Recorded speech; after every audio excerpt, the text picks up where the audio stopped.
hir.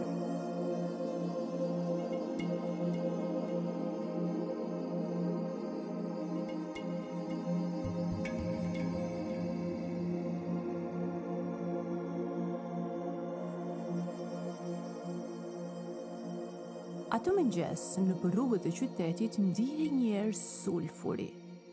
Nga furra e Modestus, aroma e bukës së sapo pjekur, kamuflonte erën që vinte nga kodra.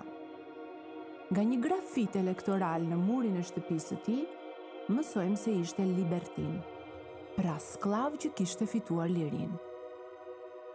Atë mëngjes pra, Modestus sapo kishte pjekur 81 bukë, të cilat më vonë u gjetën nga arkeologët të karbonizuara, por të paprekura.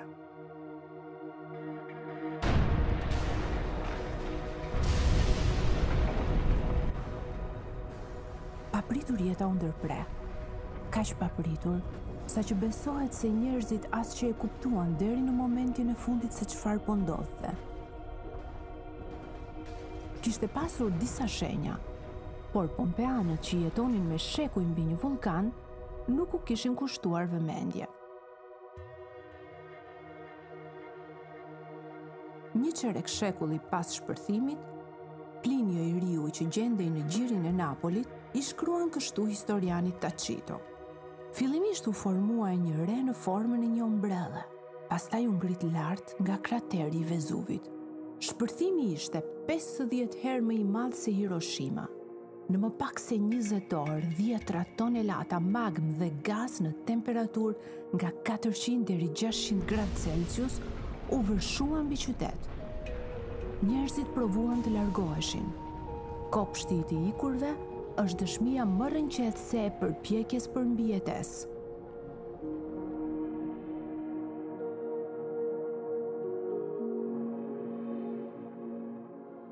Trupat e gjetur janë imazhet më të fuqishme të qytetit. Burra, gra e fëmijë që kërkonin të vazhdonin jetën, të ngrirë në agoninë e vdekjes.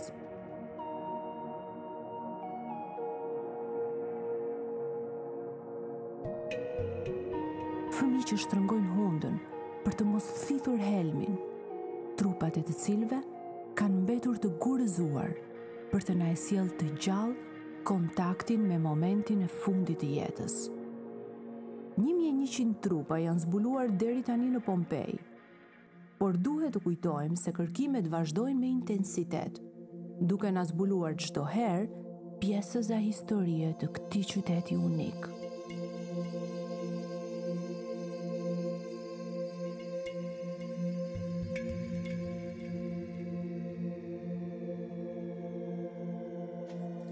Nëse do donim të flisnim për një makinë të vërtetë të kohës, atë e gjejmë sot në Pompej, qytetin e gllabëruar nga vulkani Vezuv në vitin 79 erës sonë.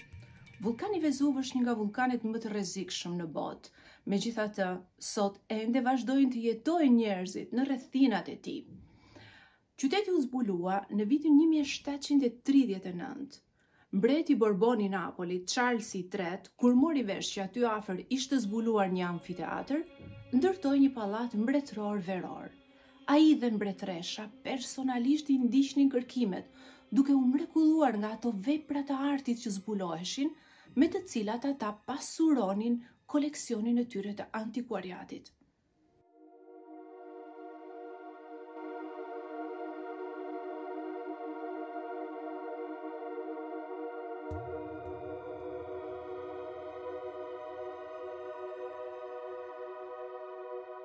Në rrugicat e qytetit ndihen frymën e antikitetit të përfshi në botën e vet. Është kaq e lehtë të imagjinosh gjallërinë e jetës së dikurshme. Turistët, merkantes që e vizitonin qytetin, artistët e milites. Ja këto rënoja të ruajtura kaq mrekullisht, rrëfen historitë e njerëzve që jetuan këtu, elegancën e artit të tyre, që ende mbijeton qoftë edhe në format e saj më të thjeshta. Një statuj, një vazo lulesh, një letër në një vazo apo një grafit mbi mur, si ai që u zbulua më 2018-ën, nga ku data e shpërthimit të vulkanit u spostuar në 24 tetor të vitit 79 të erës sonë dhe jo më 24 gusht, sikurse besohej me shekuj. Kjo për faktin se një nga njerëzit e gurzuar që u zbulua në Villa Felix shtrëngonte në gjoks një mantel të leshtë.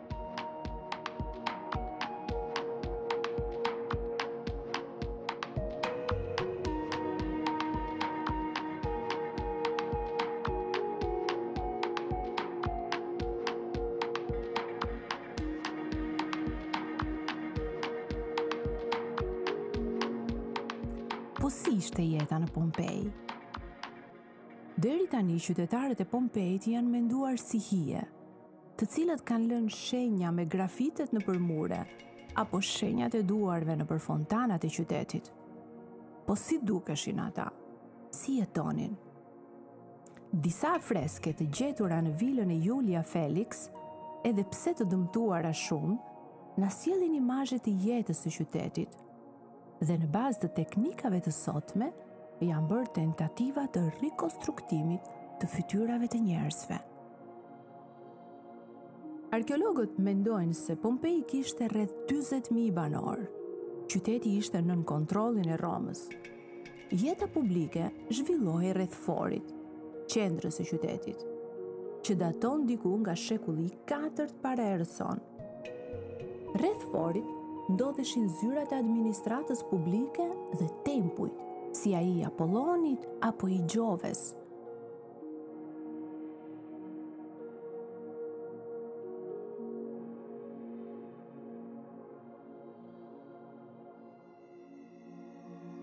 Këtu qytetarët bënin tregti, diskutonin për politikë, u luteshin perëndive të tyre apo kërkonin drejtësi.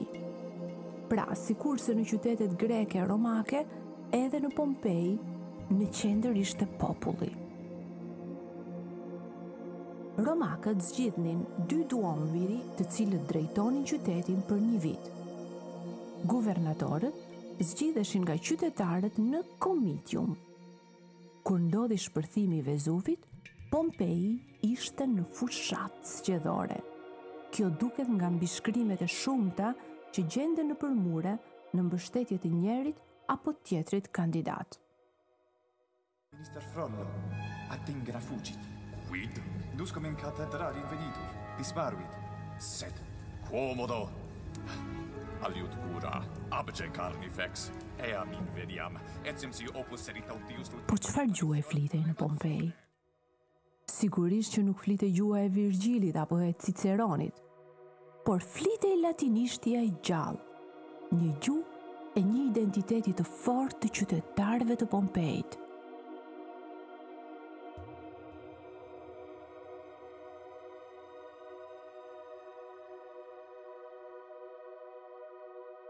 Interesant është fakti se në Foro nuk lejohej qarkullimi i karrove. Kjo duket nga pengesat që janë në krye të rrugëve që të sjellin këtu. Sistemi i qarkullimit rrugor në qytet, pra, ishte megjithatë më i organizuar se sa mund të mendojmë ne sot. Në Pompej ka pasur zona vetëm për këmbësor, sikurse ka pasur rrugë që kanë qenë vetëm një drejtimshe.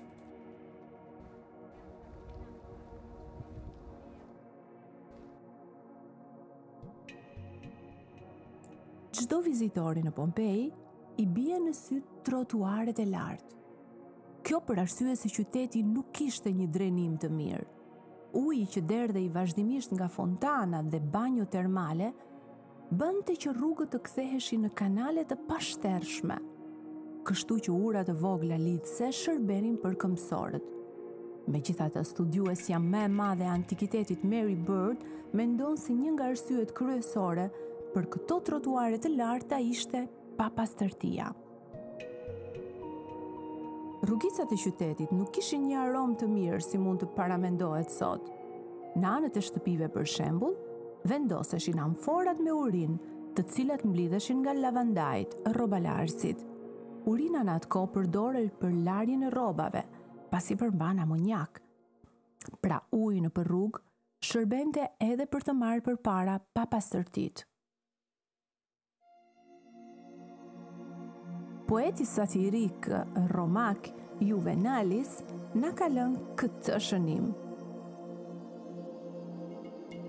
Oxhakët e shtëpive janë mjaft të lartë, dhe rënja e ndonjë tjegulle mund të thyej qafën. I papërgjegjshëm je nëse del për darkë pa e nënshkruar më parë testamentin.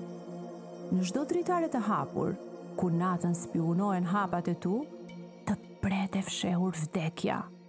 Uroja vetes pra, që gra do kënaqen vetëm duke të ta hedhur në kokë kovën me ujin që sapo kanë larë enët.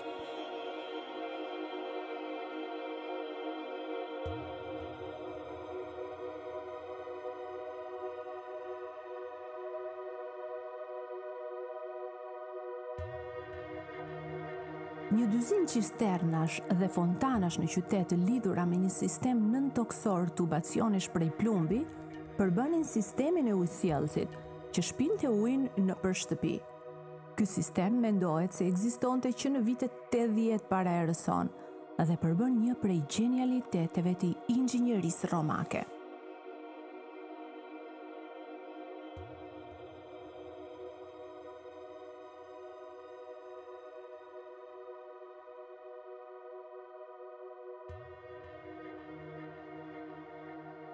Shtëpitë e ndërtuara rreth një atriumi e një peristili janë simboli i shtëpisë pompeane, Domus Pompeanea. Atrium ishte zemra e jetës aty, pjesa e jetës publike të familjes.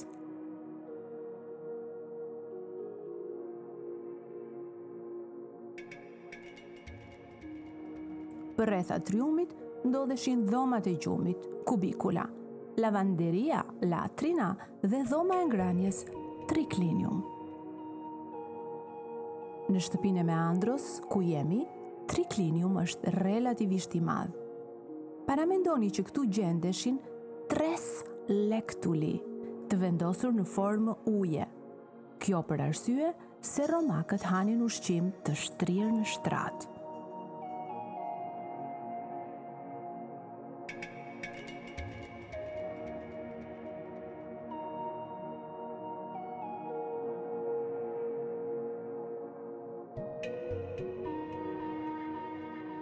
Shtëpia mori emrin e poetit grek Meandros për arsye se këtu u gjet afresku i tij. Por studiuesit mendojnë se shtëpia ishte e Quinto Pompeo Sabino, që ishte shumë i pasur.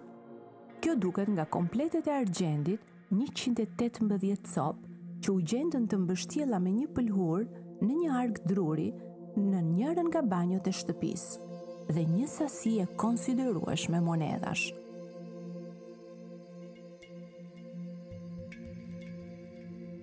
Në këtë kubikulum, ruhen trupat e njerëzve që duket se u kthye në shtëpi për të mbledhur gjërat me vlerë, sikurse bën shumë pompean. Ndërkohë që në një kënd tjetër të shtëpisë u gjet trupi i administratorit dhe i një vajze të vogël afër një qeseje me monedha. Në këtë kubikulum është ruajtur një pjesë e tavanit origjinal, ku ende duken afresket.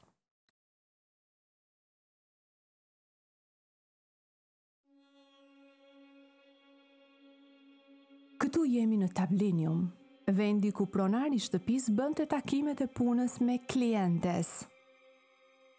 Nga hapja e çatis compluvium, mblidhej uji i shiut në këtë impluvium dhe pastaj nëpërmjet kanaleve shkonte drejt në cisternat e mëdha nëntoksore të shtëpisë.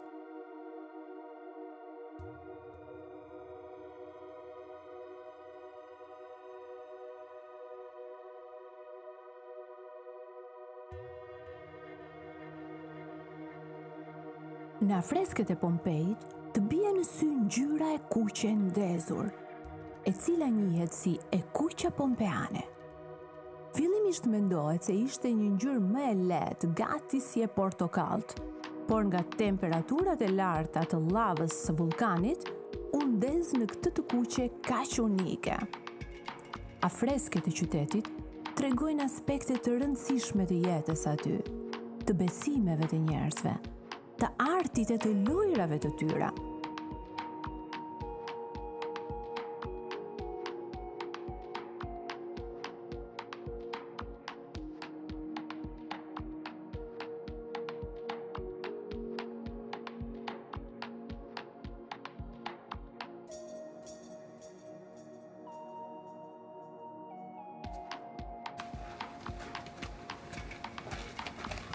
Këtu jemi në pjesën tjetër të shtëpisë, në zonën ku jetonin shërbyesit.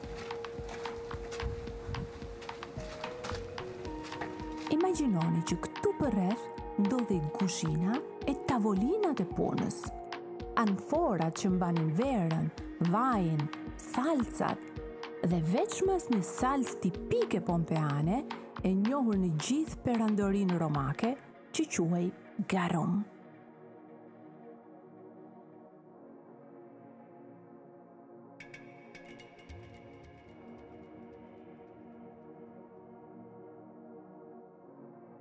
Pompeanët e kalonin jetën nëpër rrugë, ashtu si bëjmë edhe ne vizitorët modern.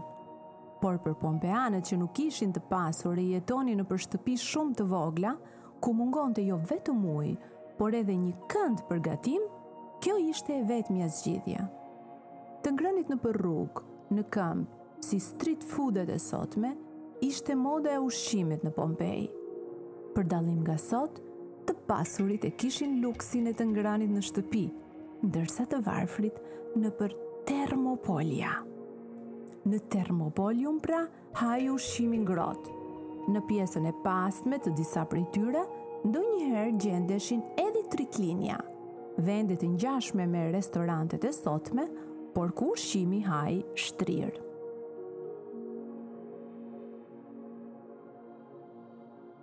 Ky objekt i çuditshëm në terrakota u identifikua menjëherë si një vazë për rritjen e kalamarëve.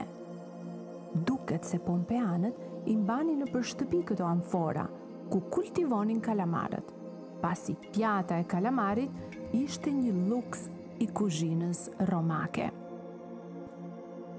I vetmi manuali i kuzhinës romake që na ka mbritur sot është De Re Cucinaria i Marco Gavio Apicius, një personazh i jashtëzakonshëm, i apasionuar pas kuzhinës ekstravagante, banketeve e festave nga më luksozet.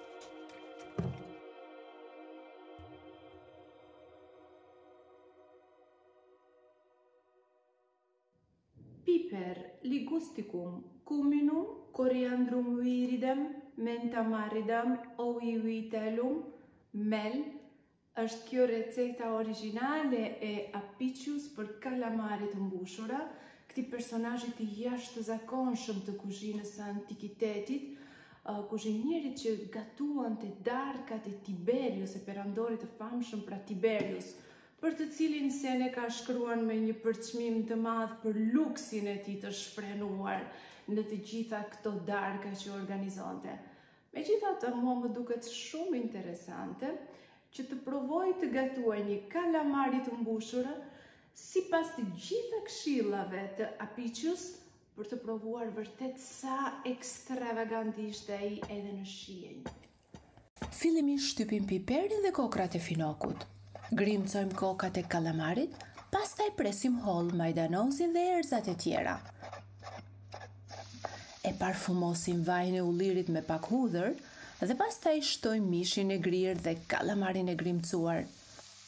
E shuajmë përbërjen me verë të bardhë dhe kur të jetë gati, me një vezë bëjmë lidhjen për mbushjen. Pastaj I vëm kalamarit vetëm për 10 minuta në zjarr të moderuar me pak domate dhe ja, shpejt dhe shishëm, një recet nga antikiteti.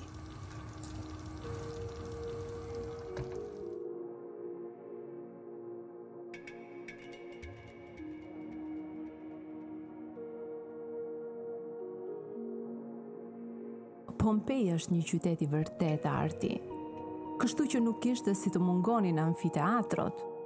Ky është amfiteatri I vogël, që mbante 1300 spektator. Amfiteatri ka qenë I mbuluar dhe është I njohur për akustikën perfekte.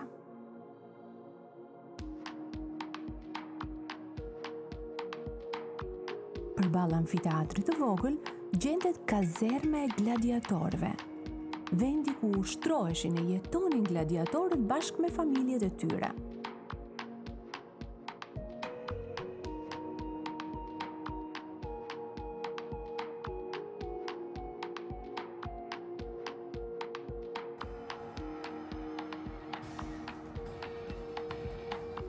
është e pamundur të imagjinohet një qytet romak pa arenat, ku zhvilloheshin luftimet mes gladiatorëve apo kafshëve të egra, që ishin edhe kulmi i argëtimit të qytetarëve. Këto luftime sponsorizoheshin nga njerëzit më të fuqishëm të qytetit. Panem et Circenses do të ironizonte Juvenalis, pra jepi bukë dhe argëtim popullit që ta sundosh sa më lehtë.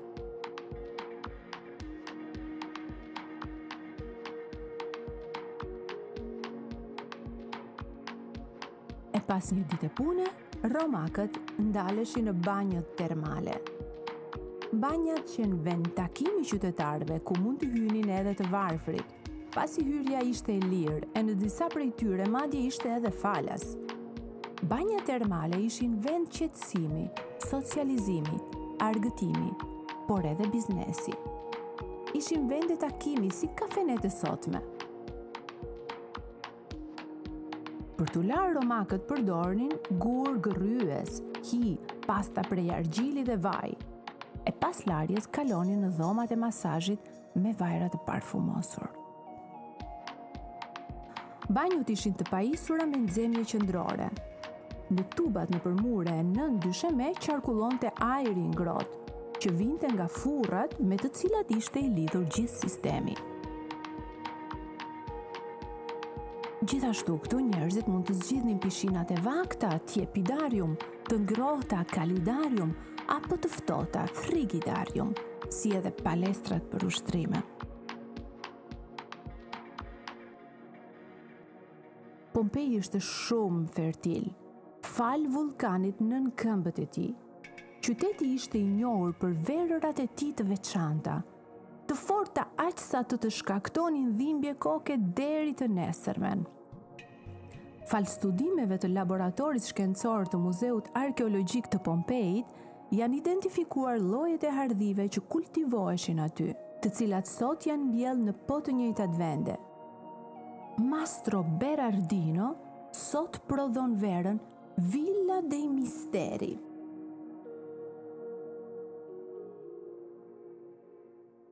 Pompeji nuk është qytet unik në botë, vetëm për pasurinë e madhe historike dhe artistike që na ka lënë, por për të gjitha ato elemente nga jeta e përditshme, të cilat edhe sot janë të prekshme. Është vërtet emocionuese, pra të arrish te shija e verës që pihej në Pompeji përpara 2000 vjetësh. Është mrekulli që të gjitha këto kërkime na kanë sjellë sot tek një riprodhim për të cilin besohet se është pikërisht ai autentik. Nunc est bibendum, shkruan te Horaci. Pra, tani të pim